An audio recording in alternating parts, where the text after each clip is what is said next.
Praise the Lord. ஆண்டவரோட பரிசுத்த நாமத்துக்கு மகிமை உண்டாவதாக. இன்று தென்னிந்திய சிறுசபையில் இன்று கொடுக்கப்பட்ட தலைப்பு, பிப்ரவரி 1ஆம் நாள் ஞாயிற்றுக்கிழமைக்கு கொடுக்கப்பட்ட தலைப்பு என்னவென்றால், படைப்பின் நிறைவை உறுதி செய்யும் ஓய்வு. இங்கிலீஷ்ல பாத்தீங்கன்னா Sabbath leads to fulfilment of creation. So இன்று குறிக்கப்பட்ட இந்த வசனங்கள் என்னவென்றால், ஆதியாகமம் புஸ்தகம் 1ஆம் அதிகாரம் வசனங்கள் 31 முதல் 2ஆம் அதிகாரம் 3 வரை, எபிரேயர் புஸ்தகம் 4ஆம் அதிகாரம் வசனங்கள் 2லிருந்து 11 வரை, அப்புறம் மார்க் எழுதின சுவிசேஷத்தில் 3ஆம் அதிகாரத்தில் 1ஆம் வசனத்திலிருந்து 6ஆம் வசனம் வரை. ஸோ இன்னைக்கு இதுதான் இந்த வசனத்தில் நமக்கு கொடுக்கப்பட்டிருக்கிறது. ஸோ முதலாவது பார்த்தீங்கன்னா நம்ம ஆதியாகமத்தில் எடுப்போம். ஆதியாகமம் புஸ்தகம் 1ஆம் அதிகாரம் வசனங்கள் 31 முதல் 2ஆம் அதிகாரத்தில் 3ஆம் வசனம் வரைக்கும் இப்ப நாம் படிக்க போகிறோம்.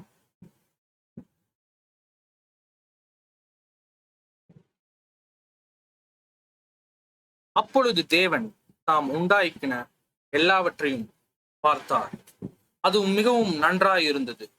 சாயங்கால காலமும் விடிய காலமும் ஆகி 6ஆம் நாள் ஆயிற்று. இவ்விதமாக வானமும் பூமியும் அவைகளின் சர்வ சேனையும் உண்டாக்கப்பட்டிருந்தன. தேவன் தாம் செய்த தம்முடைய கிரியையினால் 7ஆம் நாளில் நிறைவேற்றி, தாம் உண்டாக்கின தம்முடைய கிரியையினால் எல்லாம் முடிந்த பின் 7ஆம் நாளில் ஓய்விருந்தார். தேவன் தாம் சிருஷ்டித்த உண்டத்த பின் தம்முடைய கிரியையினால் முடிந்த பின் அதில் ஓய்விருந்தபடியால் தேவன் 7ஆம் நாளை ஆசீர்வதித்து அதை பரிசுத்தமாக்கினார்.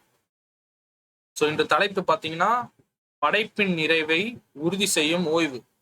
ஸோ இந்த 7ஆம் நாள்ல பார்த்தீங்கன்னா கடவுள் என்ன பண்றாருன்னா, எல்லாம் முடிஞ்சிருச்சு, அவர் ஓய்வெடுக்கிறார். வசனம் போட்டிருக்கு பாருங்க, ஓய்வு இருந்தார்.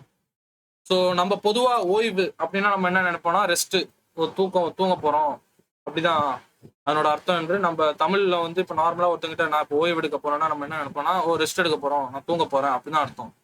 ஆனா எபிரேயர் மொழியில பாத்தீங்கன்னா இந்த ஓய்வுங்கிறது எய்ப்ரூல பாத்தீங்கன்னா ஷபாட், இங்கிலீஷ்ல பாத்தீங்கன்னா சாபத்னு சொல்லுவாங்க. அதனோட அர்த்தம் என்னன்னா, ஒரு நிறுத்தம், டு ஸ்டாப், சீஸ், ஒரு நிறுத்தம், ஒரு ரெஸ்ட். ஸோ அதுதான் இதனோட அர்த்தம், ஒரு நிறுத்தம். ஓய்வுங்கிறது வந்துட்டு தமிழ்ல வந்து மொழிபெயர்த்து ஷபாத்துங்கிற அந்த ஈப்ரு மொழியை வந்துட்டு தமிழ்ல வந்துட்டு ஓய்வு என்று சொல்கிறார்கள். ஆனா அதோட உண்மையான அர்த்தம் என்ன பாத்தீங்கன்னா, ஒரு நிறுத்தம், to stop, to cease, to rest.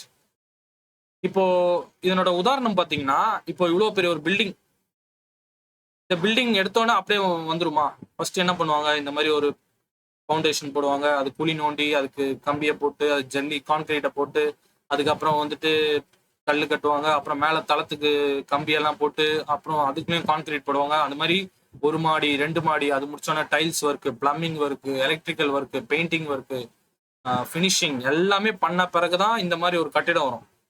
அதுக்கப்புறம் என்ன பண்ணுவாங்க, பொதுவா நான் சொல்றேன், பொதுவா என்ன பண்ணுவாங்கன்னா, இதெல்லாம் இந்த கட்டிடம் பண்ணி முடிச்ச பிறகு, பால் காய்ச்சிய பிறகு என்ன பண்ணுவாங்க, அவ்வளவுதான். அதுக்கப்புறம் என்ன, அந்த பில்டிங்க்கு என்ன ஆகுது, ஒரு ஓய்வு.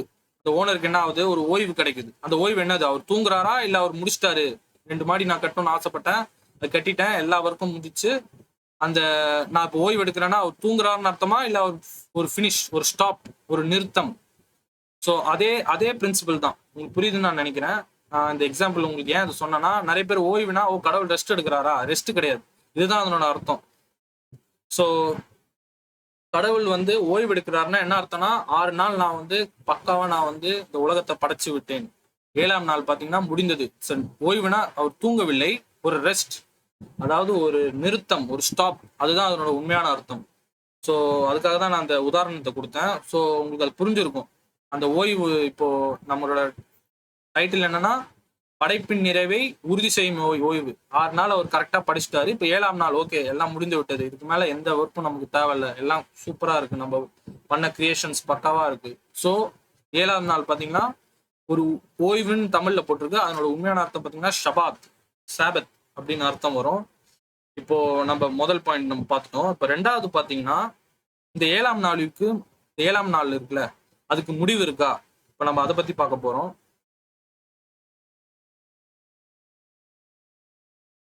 இப்போ நீங்க ஆதியாகமம் புஸ்தகம் 1ஆம் அதிகாரத்துல பாத்தீங்கன்னா, 6ஆம் நாள்ல பாருங்க, சாயங்கால காலமும் விடிய காலமுமா இருந்தது. கிட்டத்தட்ட 6ஆம் நாள்லயும் சாயங்காலமும் விடிய காலமும், அப்ப அந்த நாள் முடிந்து விட்டது. அதே மாதிரி பாத்தீங்கன்னா 5ஆம் நாள்லயும் அப்படிதான் இருக்கும், 6ஆம் நாள்லயும் அப்படிதான் இருக்கும், 3ஆம் நாள்லயும் அப்படிதான் இருக்கும், முதலாவது நாள்லயும் அப்படிதான் இருக்கும். ஆனா 7ஆம் நாள்ல பாருங்க, வசனம் 3ல பாருங்க, எங்கேயுமே இருக்காது. சாயங்கால காலமும் இருக்காது, விடிய காலமும் இருக்காது. எந்த அந்த டைமே முடியல. அந்த 7ஆம் நாள்ல பாத்தீங்கன்னா அதோட ஆரம்பம் மட்டும்தான், அது ஒண்ணு முடிவே இல்லை. இது பாருங்க 3ஆம் வசனம் நான் படிக்கிறேன். தேவன் தான் சிருஷ்டித்து உண்டாக்கிய பெண் தம்முடைய கிரியையினால் முடிந்த பெண் அதில் ஓய்வெடுத்தாள். தேவன் 7ஆம் நாளை ஆசீர்வதித்து அதை பரிசுத்தமாக்கினார். அதோட அதோட முடியுது. இதுக்கு வந்து முடிவே கிடையாது. இந்த 7ஆம் நாளுக்கு பாத்தீங்கன்னா முடிவே கிடையாது. இந்த பாயிண்ட் நோட் பண்ணிக்கோங்க. இந்த 7ஆம் நாளுக்கு முடிவே இல்லை. ஆனா முதல் 6 நாளுக்கு பாத்தீங்கன்னா சாயங்கால காலமும் இருக்கு, விடிய காலமும் இருக்கும். ஆனா 7ஆம் நாளுக்கு பாத்தீங்கன்னா அந்த சாயங்கால காலமும் குறிப்பிடவில்லை, விடிய காலமும் குறிப்பிடவில்லை. சோ அது நீங்க நினைவில் வைத்துக் கொள்ளுங்கள். இது வந்து 2வது பாயிண்ட். 3வது பாத்தீங்கன்னா ஆதியாகமம் புஸ்தகத்துல 1ஆம் அதிகாரத்துல நீங்க பார்க்கும்போது பாத்தீங்கன்னா முதல் 6 நாள் கடவுள் வந்து படைச்சிட்டார் இந்த பூமியை. படைச்சோன்னே ஆதாம படைச்சோன்னே என்ன சொல்றாருன்னா, இந்த பூமி அனைத்தும் நீதான் நீ அதிகாரி. You are the ruler, you have the Dominion. So 6 நாள் அவருக்கு அந்த டொமினியன் கொடுக்கும்போது 7வது நாள் கடவுள் வந்து ஓய்வு சொல்லும் போது அந்த ஓய்வு வந்து ஆதாமுக்கு, அதுக்கு அவர் சொந்தக்காரனா இல்லையா? பூமியை படைச்ச உடனே 7ஆம் நாள்ல வந்து பூமிக்கு ஒரு ஓய்வு தராரு. இந்த பூமிக்கு வந்து ஆதாமுக்கு அதிகாரம் இருக்கும்போது அந்த ஓய்வுக்கும் ஆதாமுக்கு அதிகாரம் இல்லையா? அதாவது ஆதாம்ங்கிறது மனித குலத்துக்கு நான் சொல்றேன். ஆதாம் வந்து யாரை ரெப்ரசென்ட் பண்ணுது? ஒரு ஃபுல் உலகத்தோட அனைத்து பாப்புலேஷன், உலகத்தோட அனைத்து மக்களையும் ஆதாம்ங்கிற ஒரு மனிதர் மூலியமாக தான் ஆரம்பித்து விட்டது. ஆதாம்ங்கிறது மனித குலத்தை குறிப்பிடுகிறது. 6 நாள் பாத்தீங்கன்னா ஆதாம் 6 நாள் அந்த உள்ள அந்த பூமியை படைத்தார். அப்புறம் ஆதாம படைச்ச உடனே என்ன சொல்றாருன்னா, இந்த பூமி அனைத்தும் நீதான் நீ ரூலர், நீ உனக்கு தான் அதிகாரம். சோ 6 நாளோட அந்த அதிகாரத்தை கொடுக்கும் போது 7ஆம் நாள் அந்த ஓய்வோட அதிகாரமும் ஆதாமுக்கு இருக்குதா இல்லையா? ஏன்னா அந்த ஓய்வு எதுக்கு வருகிறது? பூமிக்கு தான் அந்த ஓய்வு. 7ஆம் நாள் பாத்தீங்கன்னா எல்லாத்தையும் படைத்தோன்னா ஓகே, 7ஆம் நாள் ஓய்வு. அந்த அந்த அந்த நாளுக்கு பாத்தீங்கன்னா முடிவே இல்லை. சோ ஆதாம் அவருக்கு அந்த ஓய்வுக்கு சொந்தக்காரனா இல்லையா? கண்டிப்பாக அவன் சொந்தக்காரன் தான். அப்போ ஆதாம் அந்த ஓய்வுக்கு சொந்தக்காரன் என்றால் நாமும் அவர் சொந்தக்காரன். ஏன்னா ஆதாம் மூலியமாக தான் நாமளும் வந்தோம். சோ நமக்கும் அந்த ஓய்வுக்கு நாமும் சொந்தக்காரர்கள். நமக்கும் உரிமை இருக்கு. 7ஆம் நாள் அந்த ஓய்வு வந்து நமக்கும் உரிமை இருக்கு. சரி, இப்ப நம்ம வந்து ஓய்வுனா என்னன்னு பார்த்துட்டோம். ஓய்வுனா கிட்டத்தட்ட வந்து ஒரு ஸ்டாப், ஒரு ரெஸ்ட். சரி, இந்த ஓய்வுங்கிறது பாத்தீங்கன்னா அப்ப நம்ம என்ன வேலை எதுவும் செய்யக்கூடாதா? அந்த மாதிரி ஒரு ஓய்வு தான் கடவுள் சொல்றாரா? கண்டிப்பாக இல்லை. ஏன்னா பாத்தீங்கன்னா ஆதியாகமம் புஸ்தகம் 2ஆம் அதிகாரம் வசனங்கள் 15ல பாத்தீங்கன்னா, தேவனாகிய கர்த்தர் மனுஷனை ஏதேன் தோட்டத்தில் அழைத்து கொண்டு வந்து அதை பண்படுத்தவும் காக்கவும் வைத்தார். கிட்டத்தட்ட பாத்தீங்கன்னா ஆதாமுக்கு இப்போ வேலை கிடையாது, வேலை கொடுக்குறாரு. அதாவது நம்ம ஓய்வுன்னு என்ன நினைக்கிறோம்னா, ஓ ரெஸ்ட் எடுக்கிறது. ஆனா அதனோட ஓய்வோட அர்த்தம் என்னன்னு பார்த்துட்டோம். சரி, ஒருவேளை நம்மளோட மனுஷனுக்கு ஏதாவது வேலை, இப்போ ஆதாமுக்கு அந்த ஓய்வுனா என்ன மாதிரி ஒரு ஓய்வு அது? அப்ப நம்ம வேலை எதுவும் செய்ய வேணாம்னா இல்ல. அவன் பாவம் பண்றதுக்கு முன்னாடியே கடவுள் வேலை கொடுக்குறாரு. பாவம் பண்ணிய பிறகு என்ன ஆகுதுன்னா, நீ பண்ற வேலை என்ன ஆகும்? உனக்கு வேர்வை கொடுக்கும், உனக்கு நீ முள்ளெல்லாம் உனக்கு குத்தும், அந்த மாதிரிலாம் பல விதமான விஷயங்கள் வருது அவன் பாவத்துக்கு பிறகு. ஆனா பாவத்துக்கு முன்னாடியே கடவுள் பாத்தீங்கன்னா அவனுக்கு ஒரு பிசிக்கல் ஒர்க், அவன் உடம்பால அவன் வேலை செய்ய வேண்டும், அவன் பண்படுத்த வேண்டும், காக்க வேண்டும். அந்த ஏதேன் தோட்டத்தை அவன் பண்படுத்த வேண்டும், காக்க வேண்டும். அந்த ஒரு வேலையை வந்து ஆதாமுக்கு கிட்டத்தட்ட ஒரு தோட்டக்கார வேலை அவனுக்கு கொடுக்கப்படுகிறது. சோ இப்ப நமக்கு ஒரு கேள்வி வரும். அப்ப எந்த மாதிரி ஒரு ஓய்வு வந்து கடவுள் வந்து ஆதாமுக்கு கொடுத்தார்? ஆதாமுக்கு மட்டும் இல்ல, அந்த ஆதாமுக்கு அது வந்து உரிமை இருக்கிறதுனா நமக்கும் அந்த உரிமை இருக்கிறது. சோ நம்ம அதை பத்தி தான் இன்னைக்கு பார்க்க போகிறோம். எந்த மாதிரி ஒரு ஓய்வு கடவுள் வந்து ஆதாமுக்கு மட்டுமல்ல இந்த மனித குலத்துக்கே கொடுத்தார்? அது எப்படி நம்ம இந்த காலத்தில் நமக்கு அது எப்படி கிடைக்க வேண்டும்? சோ மறுபடியும் நான் அந்த டைட்டில் உங்களுக்கு சொல்கிறேன். படைப்பின் நிறைவை உறுதி செய்யும் ஓய்வு.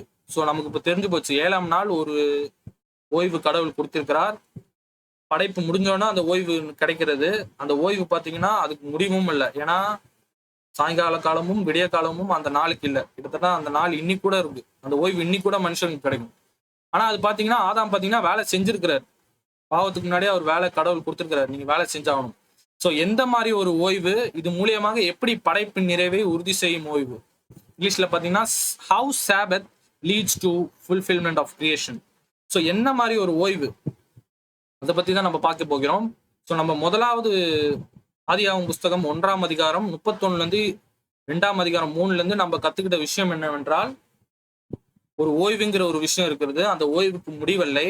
அந்த ஓய்வு பாத்தீங்கன்னா மனித குலத்துக்கு சொந்தமாக இருக்கிறது. ஆனா அந்த ஓய்வு பாத்தீங்கன்னா நம்ம வேலை செஞ்சுதான் ஆகணும். வேலை செய்யறது வேற. அப்போ இது எந்த மாதிரி பெற்ற ஒரு ஓய்வு, அதை பத்தி தான் நம்ம நெக்ஸ்ட் பார்க்க போகிறோம். நமக்கு அடுத்து கொடுக்கப்பட்டு இருக்கிற பைபிள் பேசேஜ், அடுத்த வசனம் என்ன பாத்தீங்கன்னா, எபிரேயர் புஸ்தகம் 4ஆம் அதிகாரம் வசனங்கள் 2ல இருந்து 11. இந்த வசனம் மூலியமாக அந்த ஓய்வுனா என்ன, எந்த மாதிரி ஒரு ஓய்வு கடவுள் கொடுத்திருக்கிறார், அது எப்படி நமக்கு இந்த காலத்துல கிடைக்கும் என்கிற ஒரு விஷயம் இந்த ஒரு வசனம் மூலியமாக இப்ப நாம இப்ப பார்க்க போகிறோம். எபிரேயர் புஸ்தகம் 4ஆம் அதிகாரம் வசனங்கள் 2ல இருந்து 11. வாங்க இப்ப நம்ம பார்க்கலாம். வசனம் 2 இப்ப நம்ம பார்ப்போம். எபிரேயர் 4ஆம் அதிகாரம் வசனங்கள் 2. ஏனெனில் சுவிசேஷம் அவர்களுக்கு அறிவித்தது போல் நமக்கும் அறிவிக்கப்பட்டது. கெட்டவர்கள் விசுவாசிக்காமல் கெட்டபடியினால் அவர்கள் கேட்ட வசனம் அவர்களுக்கு பிரயோஜனப்படவில்லை. இங்க பாத்தீங்கன்னா சுவிசேஷம், இந்த சுவிசேஷம் பாத்தீங்கன்னா குட் நியூஸ்.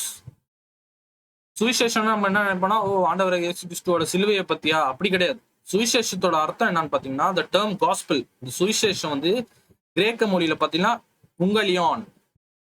அதனோட உண்மையான அர்த்தம் என்ன பாத்தீங்கன்னா குட் நியூஸ், நல்ல செய்தி, குட் அனௌன்ஸ்மெண்ட், நல்ல ஒரு அறிவிப்பு. சோ அந்த ஒரு நல்ல செய்தி பாத்தீங்கன்னா யாருக்கு அறிவிக்கப்பட்டிருக்கிறது, அவர்களுக்கும் அறிவிக்கப்பட்டது. அதாவது பாத்தீங்கன்னா பழைய ஏற்பாடு கால புஸ்தகத்தில் உள்ள அந்த இஸ்ரேல் ஜனங்களுக்கும் அறிவிக்கப்பட்டது, நமக்கும் அறிவிக்கப்பட்டது. சோ இந்த நல்ல செய்தி, அதாவது இந்த கடவுளோட அந்த ஓய்வுங்கிறது ஒரு நல்ல செய்தி. ஏன்னா கடவுள் கொடுத்த அந்த ஓய்வு தானே 7ஆம் நாள். 7ஆம் நாள் அந்த ஓய்வுங்கிறது வந்து மனுஷனுக்கு வந்து அதுக்கு உரிமை இருக்கிறது. ஸோ அந்த நல்ல செய்தி பாத்தீங்கன்னா அவர்களுக்கும் அறிவிக்கப்பட்டது. யாரு, பழைய ஏற்பாடு கால புஸ்தகத்தில் உள்ள இஸ்ரேல் ஜனங்களுக்கும் அறிவிக்கப்பட்டது, நமக்கும் இந்த காலத்து நமக்கும் அறிவிக்கப்பட்டது என்று எபிரேயர் புஸ்தகத்தின் அந்த ஆத்தர் வந்து சொல்கிறார். இப்ப பாருங்க, பழைய காலத்து புஸ்தகத்தில், அதாவது பழைய ஏற்பாடு கால புஸ்தகத்தில் அந்த நல்செய்தி சுவிசேஷம், அந்த கடவுளோட அந்த நல்ல செய்தி பழைய ஏற்பாடு கால புஸ்தகத்தில் எங்க குறிப்பிடுகிறது என்று ஒரு சிறிய ஒரு உதாரணத்தை நான் காட்டுகிறேன். யாத்ராகமம் புஸ்தகம் 6ஆம் அதிகாரம் வசனங்கள் 6 முதல் 7. ஆதலால் இஸ்ரவேல் புத்திரர்களை நோக்கி, நான் கர்த்தர், உங்கள் மேல் எகிப்தியரை சுமத்திய சுமைகளை நீக்கி நான் உங்களை விடுவித்து உங்களை அவர்கள் அடிமைத்தனத்திற்கு நீங்களாக்கி ஓங்கிய கைகளினால் மகா தண்டனைகள் எல்லாம் உங்களை மீட்டு உங்கள் எனக்கும் ஜனங்களையும் சேர்த்து கொண்டு உங்கள் தேவனாய் இருப்பேன். உங்கள் மேல் எகிப்தியர் சுமைத்திய சுமைகளை நீக்கி உங்களை விடுவிக்கிற உங்கள் தேவன் கர்த்தர் நான் என்று அறிவீர்கள். கிட்டத்தட்ட இந்த வசனத்துல என்ன நமக்கு தெரியுது, சுமத்திய சுமைகளை நீக்கி நான் உங்களை விடுவித்து. அப்ப என்ன அர்த்தம், அது நல்ல செய்தியா கெட்ட செய்தியா? கண்டிப்பா அது நல்ல செய்தி தான். ஏன்னா ஒரு அடிமையா இருந்த ஒரு இஸ்ரேல் ஜனங்களை கடவுள் என்ன சொல்றாருன்னா, நான் உங்களை விடுவிப்பேன், அந்த துன்பத்திலிருந்து உங்களை நான் விடுவிப்பேன். துன்பத்திலிருந்து விடுவித்தா அது நல்ல செய்தியா கெட்ட செய்தியா? கண்டிப்பா அது நல்ல செய்தி தான். உங்களை மீட்டு உங்களை என் ஜனங்களாக சேர்த்து கொண்டு உங்கள் தேவனா இருப்பேன். இது நல்ல செய்தியா கெட்ட செய்தியா? கண்டிப்பா அது படிக்கிறவங்க எல்லாருக்கும் புரியும், இது நல்ல செய்தி தான். ஸோ இந்த ஒரு சுவிசேஷம், இந்த குட் நியூஸ், இந்த யுங்கலியான், இந்த நல்ல ஒரு அறிவிப்பு பாத்தீங்கன்னா அந்த ஜனங்களுக்கும் கொடுக்கப்பட்டிருக்கு. அந்த ஜனங்கள்லாம் யாரு, பழைய கால புஸ்தகத்தில் உள்ள இஸ்ரேல் ஜனங்களுக்கு கொடுக்கப்பட்டது இந்த சுவிசேஷம். புதிய ஏற்பாடு புஸ்தகத்துல பாத்தீங்கன்னா இதே ஒரு நல்ல செய்தியை கேளுங்க. தேவன், இது உங்களுக்கு எல்லாருக்கும் தெரியும், யோவான் எழுதின சுவிசேஷம் 3ஆம் அதிகாரம் வசனங்கள் 16. இதே நல்ல அறிவிப்பு பாத்தீங்கன்னா புதிய ஏற்பாடு காலத்திலும் கொடுக்கப்பட்டிருக்கிறது. தேவன் தம்முடைய ஒரே பேரான குமாரனை விசுவாசிக்கிறவன் எவனோ அவன் கெட்டு போகாமல் நித்திய ஜீவன் அடையும்படிக்கு அவர் தந்தருளி இவ்வளவா உலகத்தில் அன்பு கூர்ந்தார். சோ இங்கேயும் பாத்தீங்கன்னா ஒரு நல்ல செய்தி, நீங்க கெட்டு போகாமல் நித்திய ஜீவன் அடையும்படிக்கு ஆண்டவர் இயேசு கிறிஸ்து அம்சார். நீங்க எவன் ஒருவன் அவனை விசுவாசிக்கிறானோ அவர் கெட்டு போகாமல் நித்திய ஜீவன் அடையும்படிக்கு. இது நல்ல செய்தியா கெட்ட செய்தியா? சோ நல்ல செய்தி தான், நல்ல அறிவிப்பு தான். அப்ப கிட்டத்தட்ட பழைய ஏற்பாடு கால புஸ்தகத்திலும் நல்ல செய்தி கொடுக்கப்பட்டிருக்கு, புதிய ஏற்பாடு கால புஸ்தகத்திலும் நல்ல செய்தி கொடுக்கப்பட்டிருக்கு. ஆனா அதை அவங்க கீழ்ப்படிஞ்சாங்களா? அதை அவங்க விசுவாசிச்சாங்களா? அவங்க விசுவாசிச்சது மட்டும் இல்ல, அது கீழ்ப்படிஞ்சாங்களா? அதுதான் முக்கியம். நம்ம அடுத்த வசனத்தை நம்ம பார்க்க போகிறோம். உங்களுக்கு இந்த 2 வசனம் மூலியமா இந்த எபிரேயர் புஸ்தகம் வசனங்கள் 2 மூலியமா உங்களுக்கு தெரிஞ்சிருக்கும். இந்த ஓய்வினான அந்த சுவிசேஷத்தை பத்தி பழைய ஏற்பாடு கால புஸ்தகத்தில் உள்ள இஸ்ரேல் ஜனங்களுக்கும் கொடுக்கப்பட்டது, புதிய ஏற்பாடு காலம் இப்போ நமக்கும் கொடுக்கப்பட்டிருக்கு. ஆனா அது எப்படி இழந்தார்கள்? இப்ப அதை பத்தி தான் நம்ம இப்போ இன்னும் போக போக இந்த எபிரேயர் புஸ்தகத்துல போட்டிருக்கு. நம்ம ஒன்னொன்னா பார்ப்போம். கொஞ்சம் கொஞ்சமா நம்ம வந்து ஒரு பாயிண்டா நம்ம இது பண்ணிட்டு இருக்கிறோம். இப்ப நம்ம ஃபர்ஸ்ட் ஓய்வுனா என்னன்னு கத்துக்கிட்டோம். அந்த ஓய்வு வந்து ஆதாமுக்கு உறுதி செய்யப்பட்டது. ஆனா அந்த ஓய்வு வந்துட்டு என்னாச்சு? ஆதாம் இழந்துட்டார் மட்டும் இல்ல, நம்ம மனித குலத்துக்கே இப்ப அந்த ஓய்வு இல்லை. ஆனா கடவுள் சொல்றாரு 7ஆம் நாளுக்கு முடிவே இல்லை என்று. சோ நம்ம முதல்ல அந்த பாயிண்ட் முடிச்சிட்டோம். இரண்டாவது பாத்தீங்கன்னா எபிரேயர் புஸ்தகத்துல இப்ப நம்ம தெரிஞ்சுக்கிச்சு, அது ஒரு நற்செய்தி. அந்த ஓய்வுங்கிறது ஒரு நற்செய்தி. இட்ஸ் குட் நியூஸ், இட்ஸ் சுவிசேஷம். அது பாத்தீங்கன்னா பழைய ஏற்பாடு கால ஆளுங்களுக்கும் கொடுக்கப்பட்டிருக்கு, புதிய ஏற்பாடு கால ஆளுக்கும் கொடுக்கப்பட்டிருக்கு. சோ எப்படி அதை பத்தி இன்னும் அந்த சுவிசேஷம், அந்த நற்செய்தி, அந்த ஓய்வை பத்தி இன்னும் எக்ஸ்பிளனேஷன் இந்த எபிரேயர்ல இருக்கு. நம்ம ஒன்னொன்னா பார்ப்போம். இப்போ 3ஆம் வசனம் பார்ப்போம். எபிரேயர் 4:3. விசுவாசத்தில் ஆகிய நாம் அந்த இளைப்பாறுதலை பிரவேசிக்கிறோம். அவருடைய கிரையினால் உலக தோற்றம் முதல் முடிந்திருக்கும் இவர்கள் என்னுடைய இளைப்பாறுதலில் பிரவேசிப்பதில்லை என்று என்னுடைய கோபத்தினால் ஆணையிடுகிறேன் என்றார். சோ இளைப்பாறுதல், இது வந்து பாத்தீங்கன்னா இதனோட அர்த்தம் என்ன? ஓய்வு. பார்த்தோம்ல, அந்த ஓய்வு தான் அந்த இளைப்பாறுதல். சோ விசுவாசத்தினால் நாம் அந்த இளைப்பாறுதலை பிரவேசிக்கிறோம். சோ இந்த 2 இதுவும் இப்பதான் நம்ம பார்த்தோம். இந்த யாத்ராவும் புஸ்தகத்திலும் யோவான் எழுதிய சுவிசேஷம் 3ஆம் அதிகாரமும் அந்த விசுவாசம் மூலியமா தான் அந்த ஓய்வை நாம் பெற முடியும். ஆனா என்ன நடக்குது பாருங்க, அவருடைய கிரியையின் உலக தோற்றம் முதல் முடிந்திருந்த இவர்கள் என்னுடைய இளைப்பாறுதலில் பிரவேசிப்பதில்லை என்று என்னுடைய கோபத்தினால் ஆணையிடுகிறேன் என்றார். சோ இது எங்க நடக்குது பாத்தீங்கன்னா, இந்த வசனம் வந்து பாத்தீங்கன்னா அந்த இளைப்பாறுதல் அவங்களுக்கு கிடைக்க வேண்டிய அந்த இளைப்பாறுதல் பாத்தீங்கன்னா அவங்க அது போக மாட்டாங்க, அவங்க பிரவேசிக்கவில்லை அந்த இடத்துக்கு. அவங்க அந்த அந்த 7ஆம் நாள் அந்த ஓய்வுக்கு அவங்க போக மாட்டாங்க என்று கடவுள் வந்து ஒரு இடத்துல சொல்லியிருக்கிறாராம். இது எங்க பாத்தீங்கன்னா, கிட்டத்தட்ட பாத்தீங்கன்னா மோசையும் இஸ்ரேல் ஜனங்களும் எகிப்துல இருந்து வெளியே வந்துட்டாங்க. கடவுளை நம்பி கடவுள் நம்மளை காப்பாத்துவாரு, அந்த அந்த தேசத்துக்கு கடவுள் சொன்ன அந்த ப்ராமிஸ் லேண்ட், அந்த தேசத்துக்கு கடவுள் நம்ம கூட்டு போவாங்கன்னு நம்பி வந்துட்டாங்க. ஆனா போற வழியில இந்த இஸ்ரேல் ஜனங்கள் என்ன பண்ணிட்டாங்கன்னா, ஐயோ எங்களுக்கு பசிக்குது, என்ன சாப்பாடே இல்லை, நாங்க வந்து எகிப்து தேசத்துல இருந்தா எங்களுக்கு 3 வேளை சாப்பாடு கிடைச்சிருக்கோம், இங்க மோசே எங்களை இங்க கொண்டு வந்து அவன் என்ன தேவன் கூட எங்களை நாங்க செத்துருவோமா, பயமா இருக்கு. கொஞ்சம் கொஞ்சமா என்ன பண்ண ஆண்டவனை தூஷண தானம் பண்ண விட்டார். கிட்டத்தட்ட ஆண்டவருக்கு எதிராக பேசி விட்டார்கள். இப்போ கிட்டத்தட்ட என்ன ஆகுது, அந்த விசுவாசம் போனதுனால என்ன ஆகுது, கடவுள் வந்து ஒரு டைம்ல என்ன சொல்லிட்டாருன்னா, இப்போ நீங்க மோசை கிட்ட என்ன சொல்றாருன்னா, நீயும் இப்ப இருக்கிற அந்த ஜனங்கள் யாருமே அந்த ப்ராமிஸ் லேண்ட் நான் காட்டின அந்த தேசத்துக்கு நீங்க யாருமே போக மாட்டீங்க, நீங்க எல்லாரும் இந்த இடத்துல அழிய போறீங்க, ஏன்னா நீங்க விசுவாசிக்கல. கொஞ்சம் தூரம் வந்தோடனே அவள்தான் விசுவாசம் போச்சு. அடுத்த செகண்டே ஐயோ எனக்கு பசி எடுக்குது, எனக்கு எங்க சாப்பாடு, எனக்கு தண்ணி இல்லை, என்னப்பா நீ இவ்வளவு மோசமான ஒரு இடத்துக்கு கொண்டு வந்திருக்கிற, நாங்க ஈர்த்து அடிமைத்தனத்திலேயே நாங்க இருந்திருப்போம். இது ரொம்ப அந்த சொன்ன அந்த வாக்குத்தத்தத்தை அவங்க நம்பவில்லை. அதனால என்ன ஆகுதுன்னா, கடவுள் வந்து ஆணையிடுகிறார், இவர்கள் என்னுடைய இறைப்பாறுதலில் பிரவேசிப்பதில்லை என்று என்னுடைய கோபத்தினால் ஆணையிடுகிறேன் என்றார். சோ அந்த ஓய்வுங்கிறது எப்படி கிடைக்குது பாத்தீங்கன்னா, விசுவாசம் மூலியமா தான்.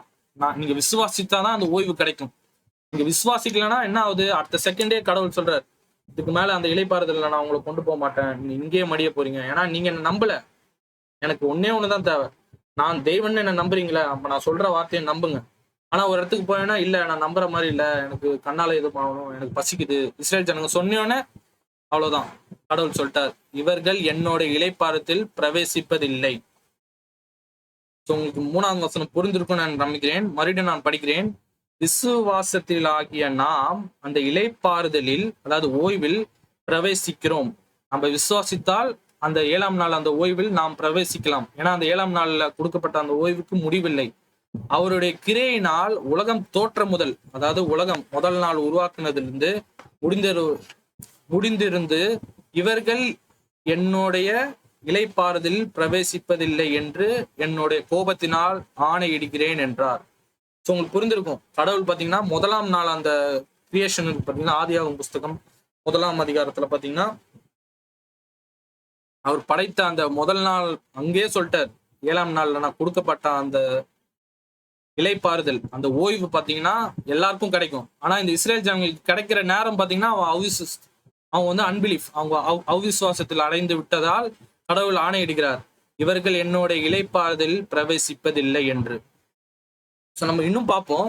இப்போ நம்ம வந்து பாத்தீங்கன்னா 4ஆம் வசனம் 4ல இருந்து 6ல இருந்து பார்ப்போம். மேலும் இந்த விசுவாசத்தை பத்தி நம்ம பார்ப்போம் என்ன நடக்குது என்று. இந்த விசுவாசத்தை பத்தி இன்னும் அதிகமா நம்ம கத்துப்போம்.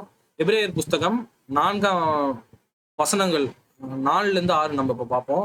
எபிரேயர் 4 முதல் 6. இப்ப நம்ம இவ்வளவு நேரம் நம்ம கத்துக்கிட்ட விஷயம் பாத்தீங்கன்னா, இப்போ 4ஆம் வசனத்துல தெளிவாக போட்டிருக்கு பாருங்க. நான் இப்ப படிக்கிறேன்.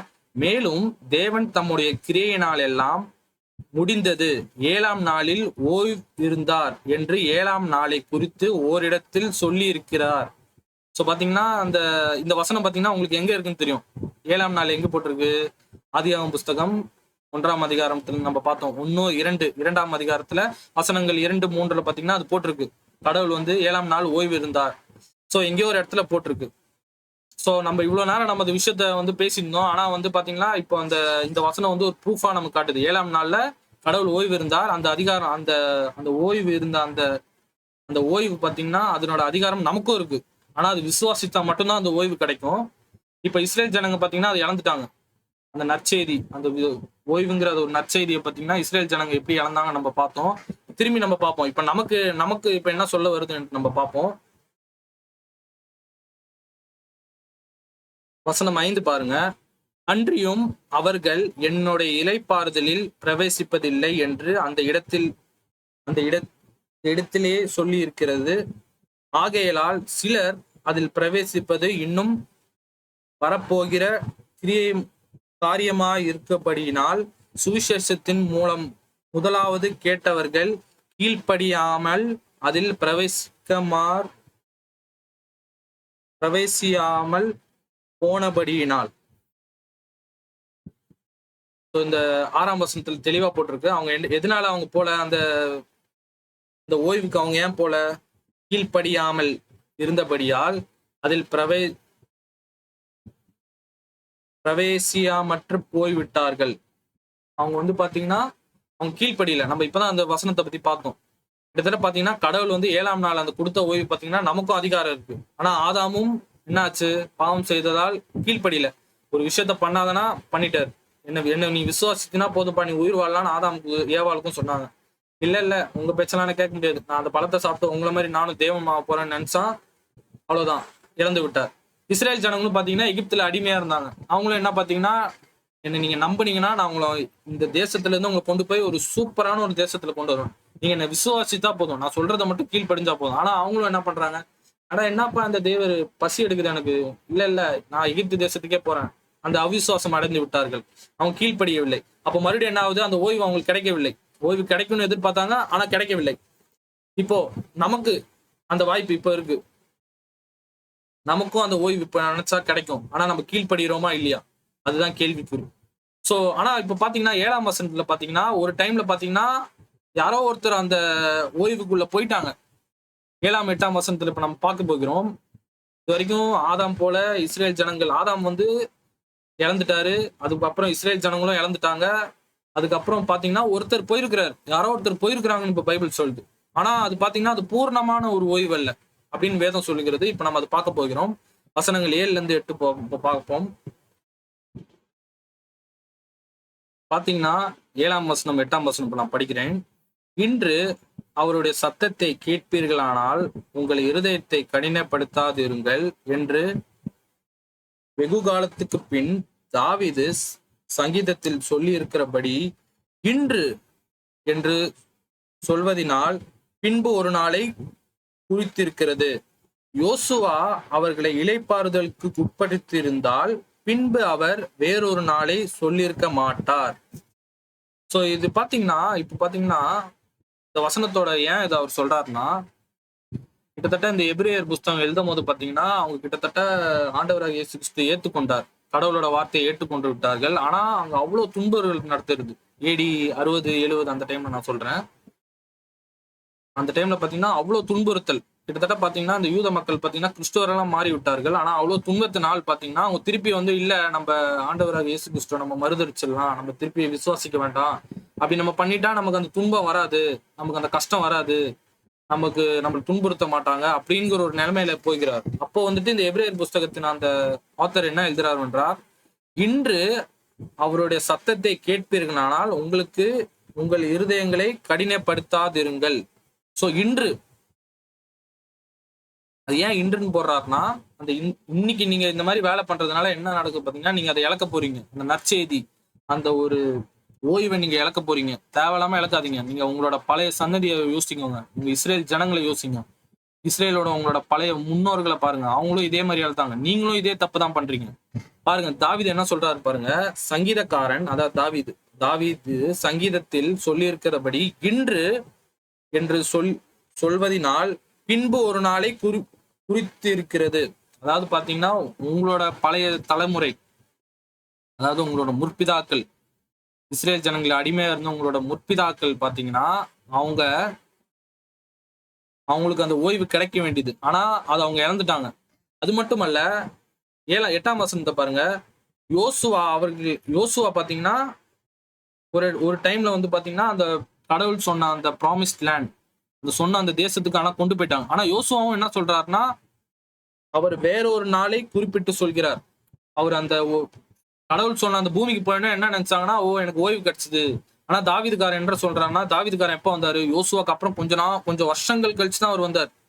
சவுல் அதெல்லாம் நிறைய ஜட்ஜஸ் எல்லாம் போய் சவுல், அதுக்கப்புறம் தான் தாவீது, அதாவது ஜோஷுவாங்கிறது முதல் ஆள். அதுக்கப்புறம் பல வருஷங்களுக்கு அப்புறம் தான் தாவீது வந்தார்.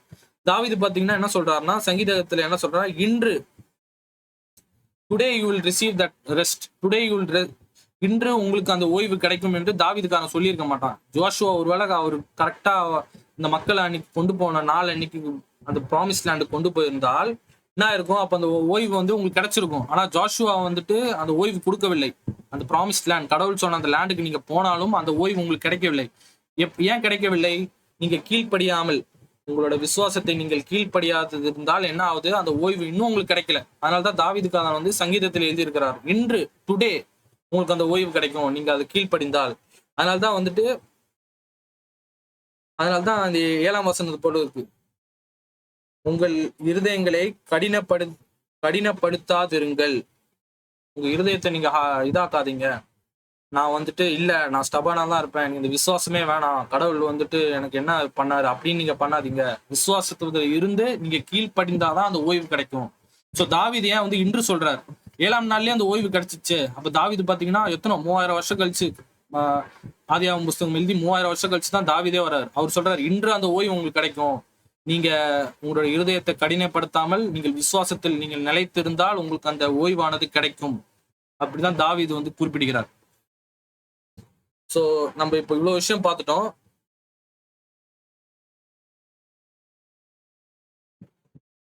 சோ இந்த வசனங்கள் மூலியமாக நமக்கு என்ன தெரிய வருகிறது, 7ஆம் நாளுங்கிறது ஒரு ஓய்வு நாள், கடவுள் எடுத்த ஓய்வு நாள். 6 நாள் இந்த பூமியை படைத்து மனித குலத்துக்கு வந்துட்டு உனக்கு அதிகாரம் இருக்குது என்றால், 7ஆம் நாளுக்கும் அந்த ஓய்வுங்கிறது மனிதருக்கு அதிகாரம் இருக்கிறது. ஆனா என்ன நடக்குது, யாருக்கும் அந்த ஓய்வு கிடைக்கவில்லை. எப்படின்னா கடவுளோட சத்தத்தை அவர்களுக்கு கீழ்ப்படியவில்லை, அவர்கள் அந்த நற்செய்தியை விசுவாசிக்கவில்லை. கிட்டத்தட்ட ஜோஷுவா பாத்தீங்கன்னா கடவுள் சொன்ன மாதிரி அந்த லேண்டுக்கு கொண்டு போயிட்டார், இந்த பரிசுத்த அந்த இடத்துக்கு, பரிசுத்த அந்த நகரத்துக்கு, பரிசுத்த அந்த இடத்துக்கு ஜோஷுவா அந்த மக்களை கொண்டு போனாலும்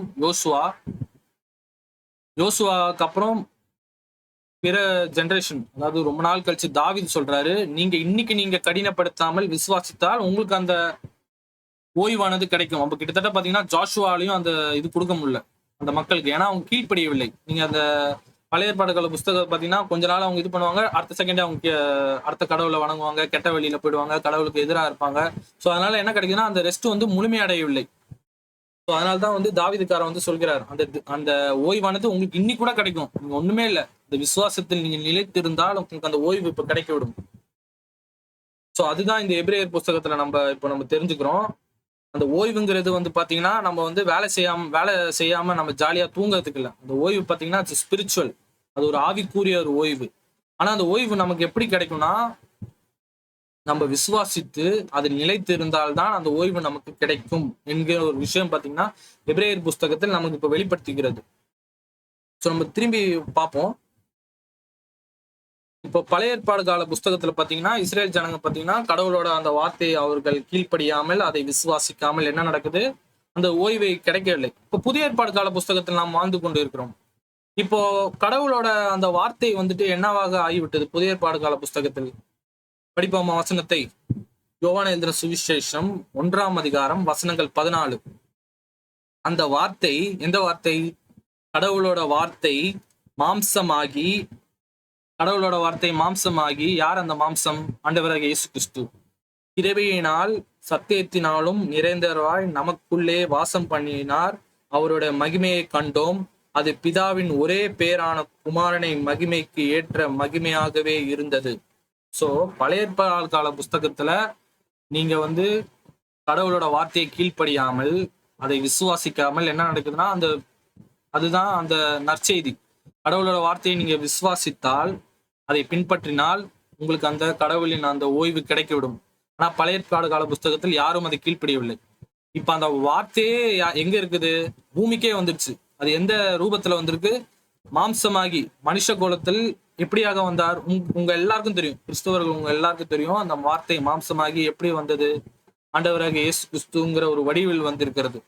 இப்போ நீங்க கடவுளோட வார்த்தையை தான் கேட்கல, இப்போ மாம்சமாக வந்திருக்கிறார். உங்களுக்காக ரத்தம் சிந்தி மரித்து உங்களுக்காக 3ஆம் நாள் உயிர் தெழுந்தார். அதையாச்சும் நீங்க நம்புவீங்களா? என் வார்த்தையை தான் நீங்க கேட்க மாட்டீங்க. இப்ப நான் உங்களுக்கு ப்ரூஃபாவே காட்டுறேன். உங்களுக்காக நான் இறந்து, உங்களுக்காக நான் மரித்து, திருப்பி 3ஆம் நாள் உங்களுக்காக நான் உயிர் தெழுந்தேன். அதையாச்சும் நம்புவீங்களா? அதுதான் இப்ப கேட்கிறார். புதிய ஏற்பாடு கால புஸ்தகத்தில் உள்ள நம்மளோட ஆடியன்ஸ், இந்த புதிய ஏற்பாடு கால புஸ்தகத்தில் நம்ம வாழ்ந்திருக்கிறோம். நம்ம கிட்டயும் இப்போ அதுதான் யோவான் எழுதின சுவிசேஷத்தில் சொல்கிறார். சோ அந்த அந்த ஓய்வானது இப்ப புதிய ஏற்பாடு கால புஸ்தகத்திலும் கிடைக்கும். எப்படி ஆண்டவராக இயேசு கிறிஸ்து வார்த்தையா இருந்த அவர் மாம்சமாகி இந்த பூமிக்கு வந்து எவன் ஒருவன் அவனை விசுவாசிக்கிறானோ அவனுக்கு நித்திய ஜீவன் கிடைக்கும். அதுதான் இந்த புதிய ஏற்பாடு காலத்தின் நற்செய்தி, குட் அனௌன்ஸ்மெண்ட், நல்ல ஒரு அறிவிப்பு.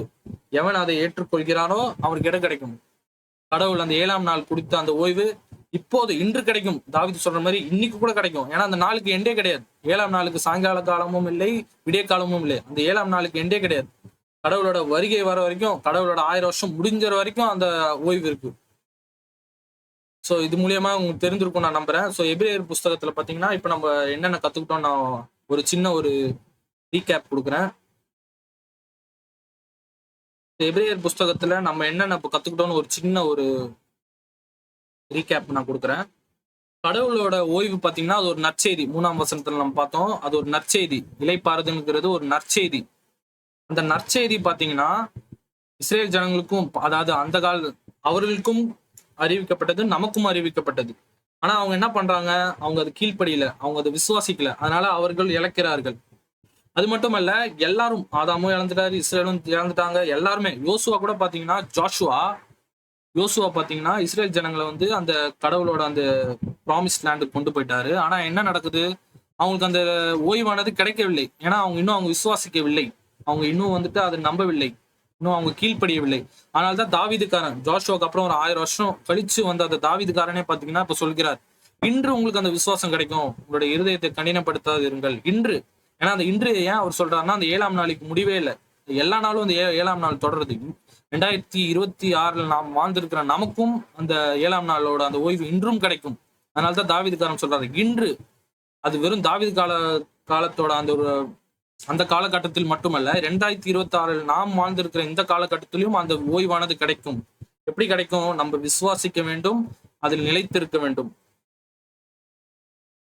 கடவுளோட வார்த்தையை விசுவாசித்து அதில் நிலைத்திருந்தால் நமக்கு அந்த ஓய்வு கிடைக்கும் என்கிற ஒரு விஷயம் இந்த வசனங்கள் மூலியமாக தெரிவிக்கிறது. புதிய கால புஸ்தகத்தில் அந்த வார்த்தை, கடவுளின் வார்த்தை மாம்சமாக இயேசு வந்தார். ஆண்டவரை இயேசு கிறிஸ்து வந்தார். யோவான் எழுதின சுவிசேஷம் 1ஆம் அதிகாரம் வசனங்கள் 14 நாம் பார்த்தோம். ஆண்டவரை இயேசு கிறிஸ்து இந்த பூமிக்கு வந்தார். அவரோட அந்த வார்த்தை மாம்சமாக எடுக்குவதால் எவன் ஒருவன் அவனை விசுவாசிக்கிறானோ அவன்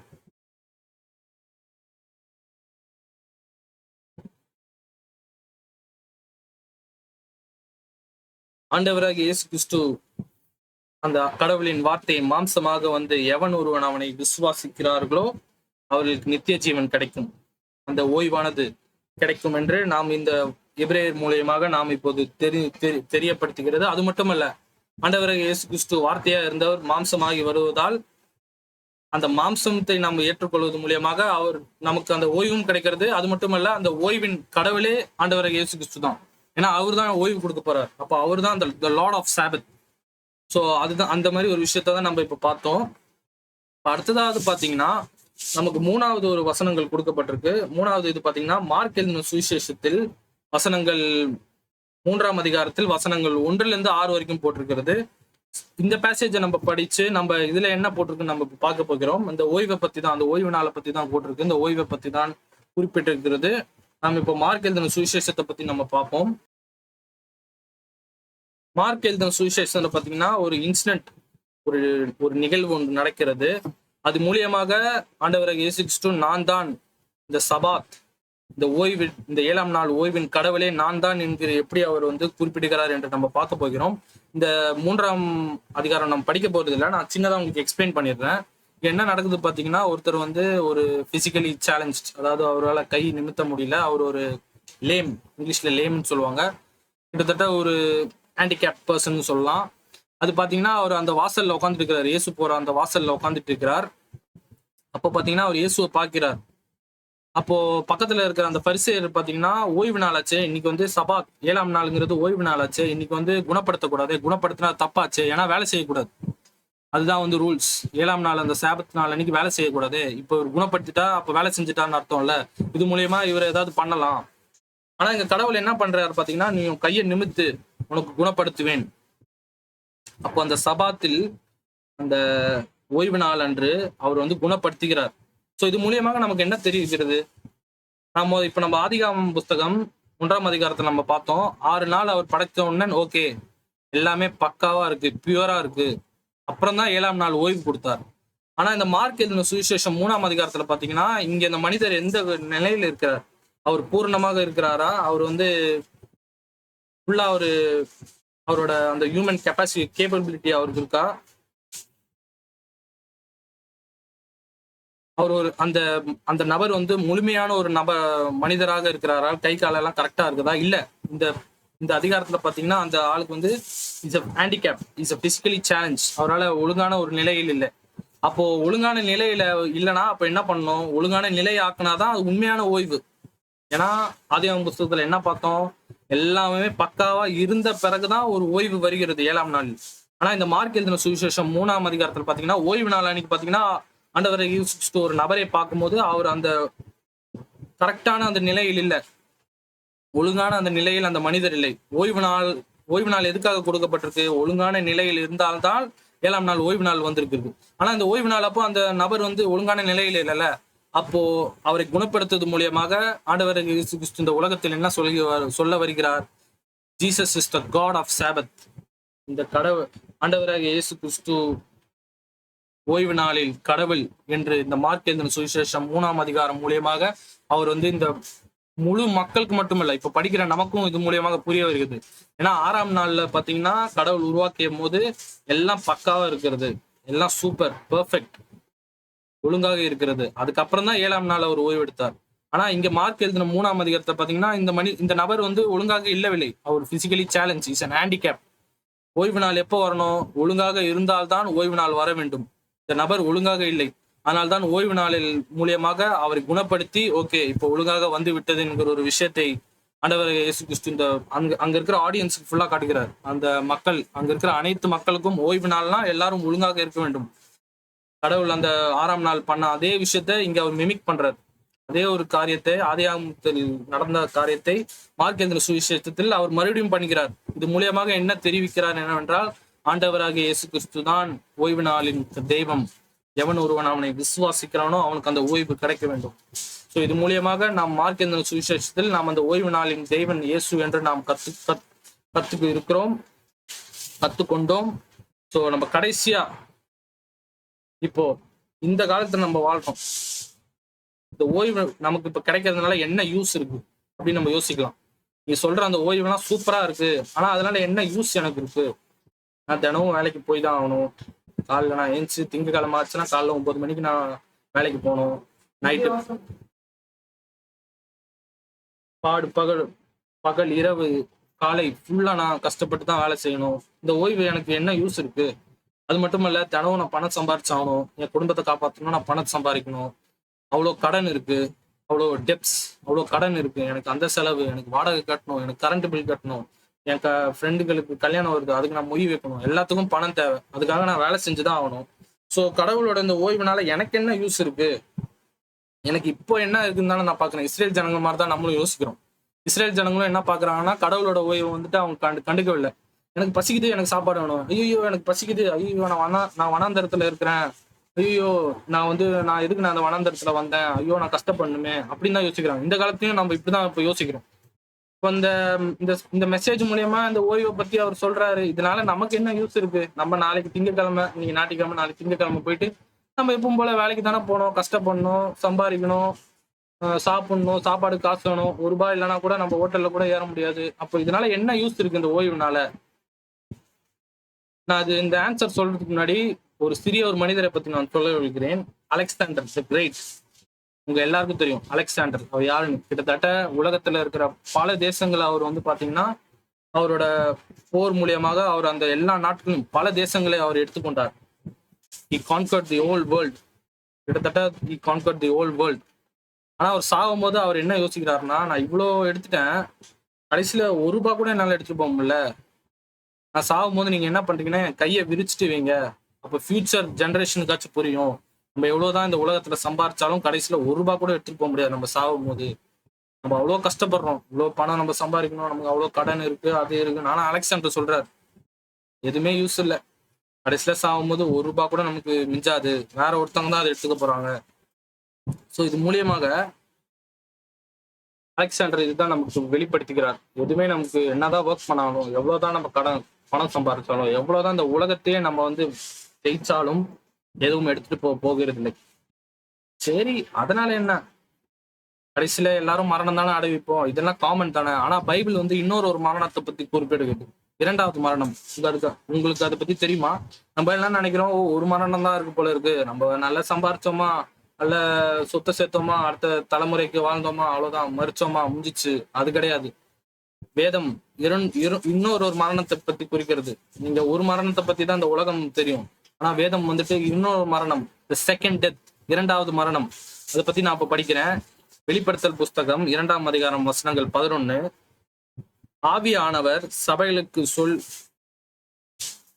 சொல்கிறதை காதுழை கேட்டவன் ஜெயம் கொள்கிறவன் 2வது மரணத்தினால் சேதப்படுத்துவதல்ல என்று எழுது.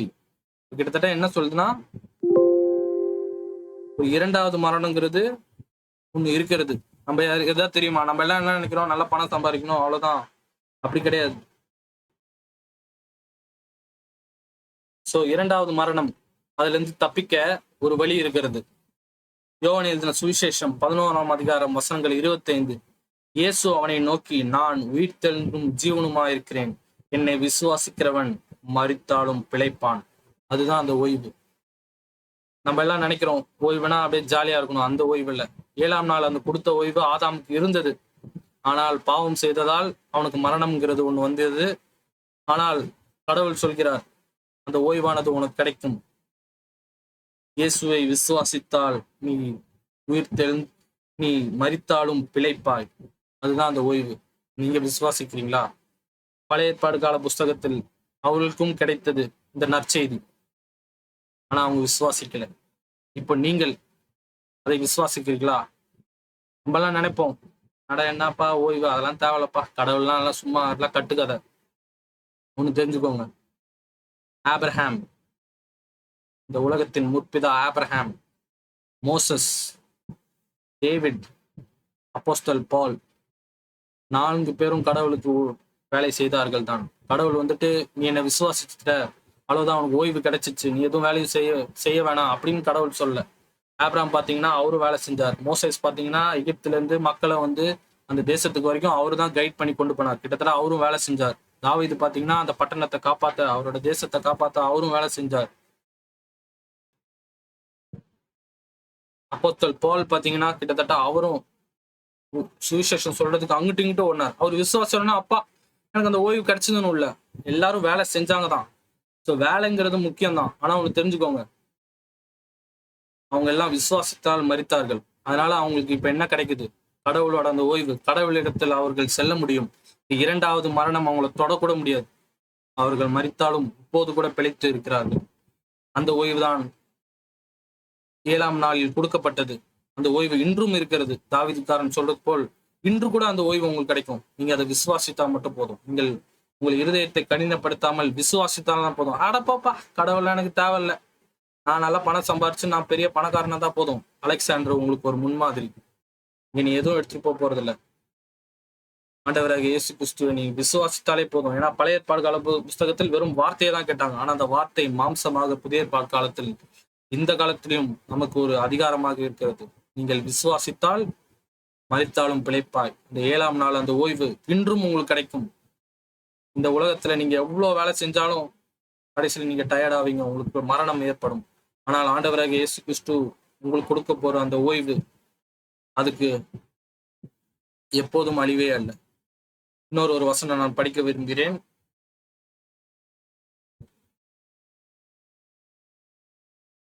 இதுதான் கடவுள் நமக்கு கொடுக்க இருக்கிற வாக்கு தத்தம். ஆண்டவராக இயேசு கிறிஸ்துவை நீங்கள் ஏற்றுக்கொண்டால் நீங்கள் மரித்தாலும் பிழைப்பார். இந்த பிழைப்பது எப்படி இருக்குன்னு பாருங்க. தேவனாய் இவர்களுடைய கண்ணீர் யாவரையும் துடைப்பார் என்றார். இவர்கள் இனி பசியும் அடைவதில்லை, இனி தாகமும் அடைவதில்லை. வெயிலானது உஷ்ணமாவது இவர்கள் மேல் படுவதும் இல்லை. You will not hunger, you will not thirst, the sun will not beat them, nor any scorching heat. இனி எந்த விதமான துன்பமும் உங்களுக்கு நடக்காது. அந்த ஓய்வு, 7ஆம் நாள் கொடுக்கப்பட்ட அந்த ஓய்வு ஆண்டவராக இயேசு கிறிஸ்து மூலியமாக இன்று புதிய பாடகால புஸ்தகத்தில் உங்களிடத்தில் வெளிப்படுத்தி இருக்கிறது. உங்ககிட்ட 2 ஆப்ஷன் தான் இருக்கு. ஒண்ணு, இஸ்ரேல் ஜனங்களை போல் எனக்கு அதெல்லாம் வேணாப்பா, அந்த ஓய்வுலாம் நம்ம ஜாலியா இருக்கணும், நல்ல பணம் சம்பாதிக்கணும், எனக்கு அந்த விசுவாசம்லாம் ஒன்றும் தேவையில்லை, மக்கள் முன்னாடி நான் ஃபேமா இருக்கணும்னா ஜாலியா இருங்க.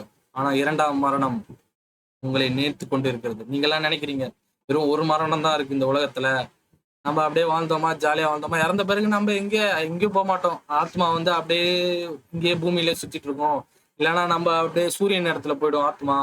பைபிள் சொல்லுது, இல்ல தம்பி, உங்களுக்கு இன்னொரு மரணம் இருக்கு, 2வது மரணம். அதை ஞாபகத்துக் கொண்டுகள். உங்களோட முற்பிதாக்கள் பண்ண தப்ப நீங்களும் பண்ணாதீங்க.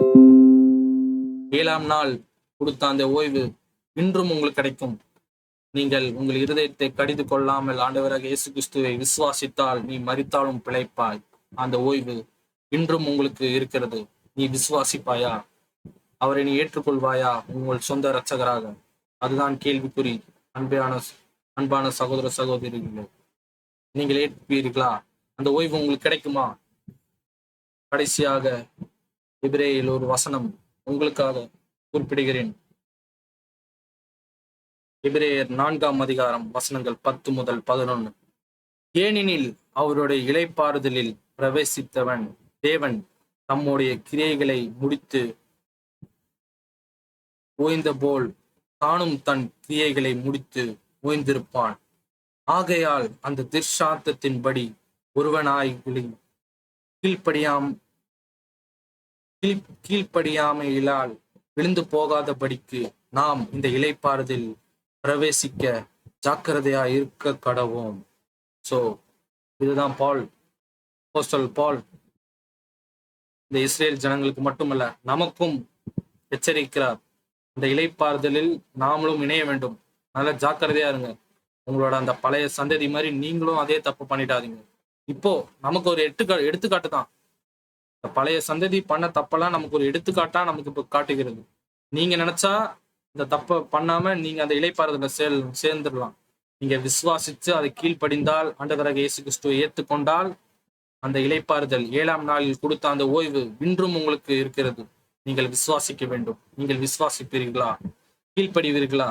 ஆண்டவராக இயேசு கிறிஸ்துவை ஏற்றுக்கொள்வீர்களா? புரிந்திருக்கும் நான் நம்புகிறேன். கர்த்தர் தாமே இந்த வார்த்தையை ஆசீர்வதிப்பாராக. ஆமென்.